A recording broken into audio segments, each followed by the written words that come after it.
પુરાણી સ્વામી જગત પ્રકાશ દાસજી સ્વામીએ આથી 46 વર્ષ પહેલાં અહીંયા બંગલાઘાટનું મંદિર બનાવ્યું, શિખરબદ્ધ મંદિર બનાવ્યું અને એમાં ઘનશ્યામ મહારાજે પધરાવ્યા.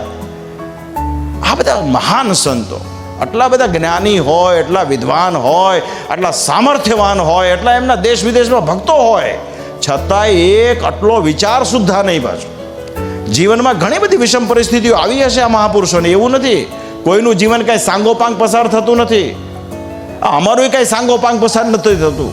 અમને એ લોકો છે ને આમ જાગતા રાખે છે. માટે અમે સંપ્રદાયમાં આ બધી વાતો એમના જીવનમાં બની છતાં પણ મૂળ સત્સંગનો પક્ષ છોડ્યો નહીં. આટલી બધી વિષમતા હતી છતાં પણ મૂળ સત્સંગનો પક્ષ છોડ્યો નહીં. જગત પ્રકાશ પુરાણી સ્વામી મને એટલા માટે માન, હું એમને મળેલો પણ હતો. અમારા પિતાશ્રી સાથે ખૂબ સારા સંબંધો, અને મહુવા સાથે તો નાતો એટલા માટે કે અમારા પિતાશ્રીની પહેલી નોકરી જ મહુવામાં સ્ટેટ બેંક ઓફ સૌરાષ્ટ્રથી શરૂ થઈ હતી. અમારો જન્મ થયો હતો બરોબર 1966માં, બાપુજીની નોકરી લાગી હતી. તો મહુવા છે ને એક એ રીતે કનેક્શન વાળું છે.